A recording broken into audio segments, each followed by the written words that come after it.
ಇದು ಬಾಗಲಕೋಟೆ ಜಿಲ್ಲೆ ಬೀಳಗಿ ತಾಲೂಕಿನ ಬಿಳಗಿ ತಾಲೂಕಿನ ಶಹರ. ಈ ಶಹರದಲ್ಲಿ ವೀರ ಸಿಂಧೂರ ಲಕ್ಷ್ಮಣನ ವೃತ್ತವಿದು. ತಾವು ಗಲಗಲಿ ಮತ್ತು ಜಮಖಂಡಿ ಮುಧೋಳ ರಸ್ತೆಯಿಂದ ಬೀಳಗಿಗೆ ಬರಬೇಕಾದ್ರೆ ಈ ಸರ್ಕಲ್ ತಮಗೆ ಹತ್ತಾ ಇದೆ. ಬೀಳಗಿ ಎಂಟ್ರೆನ್ಸ್ ಪ್ರಥಮವಾಗಿ ಹತ್ತಾ ಇದೆ. ಇಲ್ಲಿ 4 ಕ್ರಾಸ್ಗಳು ಬರ್ತಾಯಿದೆ. ಈಗ ನೀವು ನೋಡ್ತಾ ಇದ್ದಲ್ಲ, ನಾನು ಬೀಳಗಿ ಬಸ್ ಡಿಪೋದಿಂದ ಈ ಕಡೆ ಬರ್ತಾ ಇದ್ದೇನೆ. ಇದು ಬೀಳಗಿ ಡಿಪೋಕ್ಕೆ ಹೋಗುವಂಥ ರಸ್ತೆ. ಇನ್ನೊಂದು ರಸ್ತೆ ಈ ಅವಿಷಿ ಭಾಗದಿಂದ ಕಾಣಿಸ್ತದೆ ನೇರವಾಗಿ. ಇದು ಸಿದ್ದೇಶ್ವರ ದೇವಸ್ಥಾನಕ್ಕೆ ಹೋಗುವಂಥ ಒಂದು ಊರೊಳಗಡೆ ಇರುವಂಥ ರಸ್ತೆ. ಇನ್ನು ಎಡಗಡೆ ಕಾಣಿಸ್ತಕ್ಕಂಥ ರಸ್ತೆ ಬೀಳಗಿ ಬಸ್ ನಿಲ್ದಾಣಕ್ಕೆ ಹೋಗೋದು. ಬಲಗಡೆ ರಸ್ತೆ ಮುಧೋಳ ಗಲಗಲಿ ಜಮಖಂಡಿಗೆ ಹೋಗತಕ್ಕಂಥ ರಸ್ತೆ. ಈ ವೀರ ಸಿಂಧೂರ ಲಕ್ಷ್ಮಣ ಹೆಸರು ಎಲ್ಲರಿಗೂ ಗೊತ್ತಿರತಕ್ಕಂಥದ್ದು. ಬ್ರಿಟಿಷರ ಗುಂಡಿಗೆಯನ್ನು ನಡಗಿಸಿದ ಸೂರ ಈ ವೀರ ಸಿಂಧೂರ ಲಕ್ಷ್ಮಣ. ವೀರ ಸಿಂಧೂರ ಲಕ್ಷ್ಮಣನ ಬಗ್ಗೆ ಬಹಳಷ್ಟು ಹೇಳುವುದಿದೆ. ಅದರ ಸಂಕ್ಷಿಪ್ತವಾಗಿ ತಮಗಷ್ಟು ಹೇಳಲು ಇಚ್ಛಿಸುತ್ತೇನೆ. ಈ ವೀರ ಸಿಂಧೂರ ಲಕ್ಷ್ಮಣ ಸಕ್ಕಿನ ಶ್ರೀಮಂತರ ಹಣವನ್ನು ತೆಗೆದುಕೊಂಡು ಬಂದು ಬಡಬಗ್ಗರಿಗೆ ಹಂಚುವುದೇ ಈ ವೀರ ಸಿಂಧೂರ ಲಕ್ಷ್ಮಣನ ಕೆಲಸ.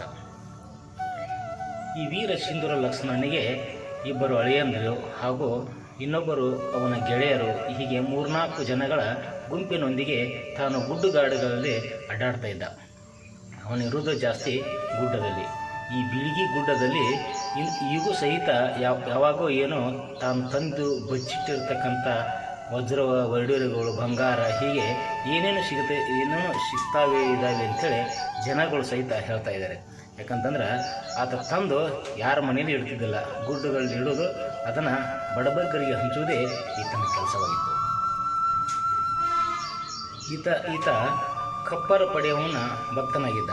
ಕಪ್ಪರ ಪಡೆಯವನ ದೇವಸ್ಥಾನಕ್ಕೆ ಹೋಗೋದು ಇವನ ರೂಢಿ ಇತ್ತು. ಈ ಕಪ್ಪರ ಪಡೆಯವನ ದೇವಸ್ಥಾನಕ್ಕೆ ಊಟಕ್ಕೆ ಅಂಥೇಳಿ ವೆಂಕಟಪ್ಪ ನಾಯಕ ಕಳಿಸಿರ್ತಾನೆ. ಆದರೆ ವೆಂಕಟಪ್ಪ ನಾಯಕ ನಿಜವಾಗಲೂ ವೀರ ಸಿಂಧೂರ ಲಕ್ಷ್ಮಣನಿಗೆ ಸಹಾಯವನ್ನು ಮಾಡ್ತಿದ್ದ. ಇವನು ಸಹಾಯ ಮಾಡ್ತಿದ್ದನು ಅನ್ನೋಕೆ ಸಾಕ್ಷಿ ಏನಂತಂದ್ರೆ, ಒಂದು ಸಲ ಬ್ರಿಟಿಷರು ಏನು ಮಾಡ್ತಾ ಇದ್ದಾರೆ ಅಂದ್ರೆ, ವೀರ ಸಿಂಧೂರ ಲಕ್ಷ್ಮಣನ ಹಿಡಿಲೇಬೇಕು ಅಂಥೇಳಿ 100 ಪೊಲೀಸರೊಂದಿಗೆ ಒಂದು ಮುತ್ತಿಗೆಯನ್ನು ಹಾಕ್ತಾರೆ.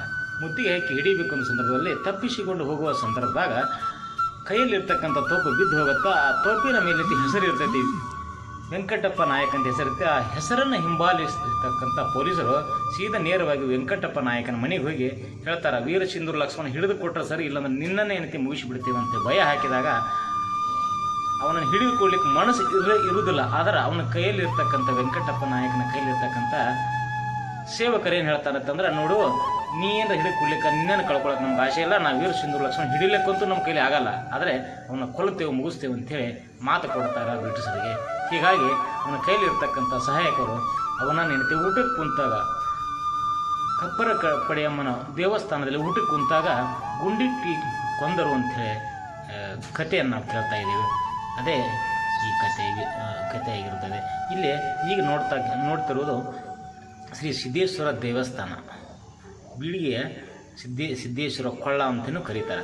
ಇಲ್ಲಿ ವಿಶೇಷವೇನಂತಂದರೆ, ಕಲ್ಲಿನಿಂದ ಏನೈತಿ ಕಟ್ಟಡ, ಪ್ರತಿಯೊಂದು ಪೂರ್ತಿ ಸಂಪೂರ್ಣವಾಗಿ ಕಲ್ಲಿನಿಂದ ಕಟ್ಟಡ ಮಾಡಿರ್ತಕ್ಕಂಥ ಕಟ್ಟಡವನ್ನು ತಾವು ನೋಡ್ಬೋದು. ಪ್ರತಿ ವರ್ಷವೂ ಶ್ರಾವಣ ತಿಂಗಳ 5 ವಾರಗಳನ್ನು ಹಿಡಿದು ಕೊನೆಯ ವಾರ ಇಲ್ಲಿ ತೇರಿನ ಉತ್ಸವವನ್ನು ಮಾಡ್ತಾರೆ. ವಿಜೃಂಭಣೆಯಿಂದ ತೇರಿನ ಉತ್ಸವವನ್ನು ಮಾಡ್ತಾರೆ. ಪ್ರತಿ ಅಲ್ಲಿ ಸುತ್ತಮುತ್ತಲಿರ್ತಕ್ಕಂಥ 10-15 ಹಳ್ಳಿಯ ಜನ ಬಂದು ಈ ಜಾತ್ರಾ ಮಹೋತ್ಸವವನ್ನು ಸಂಭ್ರಮಿಸ್ತಾರೆ. ಇಲ್ಲಿ ಸಾಕಷ್ಟು ರೀತಿ ವಿಶೇಷಗಳು, ಪವಾಡಗಳು ಇವೆ. ಆದರೆ ನಮಗೆಷ್ಟು ತಿಳಿದಿದೆ ಅನ್ನುವಂಥದ್ರ ಬಗ್ಗೆ ನಾವೇನತಿ ಹೇಳಲು ಇಚ್ಛಿಸುತ್ತೇನೆ. ಇದು ಹಿರಣ್ಣ ಕೊಟ್ಗಿ ಯೂಟ್ಯೂಬ್ ಚಾನಲ್. ನನ್ನ ಚಾನಲನ್ನು ವೀಕ್ಷಿಸುವ ನನ್ನೆಲ್ಲ ವೀಕ್ಷಕರಿಗೆ ತಮ್ಮಲ್ಲಿ ವಿನಂತಿ, ಆ ಸಿದ್ದೇಶ್ವರ ಕೃಪೆ ನಿಮ್ಮ ಮೇಲೆ ಆಗಲಿ ಅಂಥೇಳಿ ನಾನು ಬಯಸ್ತಾ, ಒಂದು ಲೈಕ್ ಮತ್ತು ಶೇರ್ ಮಾಡೋದನ್ನು ಮರಿಬೇಡ್ರಿ. ಹಾಗೆ ಸಬ್ಸ್ಕ್ರೈಬ್ ಮಾಡಿಕೊಂಡ್ರೆ ಪ್ರತಿ ವಿಡಿಯೋಗಳು ತಮಗೆ ಬಂದು ತಲುಪ್ತಾವೆ ಅಂತ ಹೇಳ್ತಾ ದಯವಿಟ್ಟು ಈ ವಿಡಿಯೋ ತಮಗೆ ಇಷ್ಟ ಆಗಿದೆ ಅಂತ ತಿಳ್ಕೊಳ್ತೀನಿ. ನನ್ನ ವಿಡಿಯೋನ ಪ್ರಥಮ ಬಾರಿಗೆ ಯಾರು ನೋಡ್ತಾ ಇದ್ದೀರಿ ಹಾಗೆ ಅಂತ ಸಬ್ಸ್ಕ್ರೈಬ್ ಮಾಡೋದನ್ನು ಮರಿಬೇಡ್ರಿ. Thank you.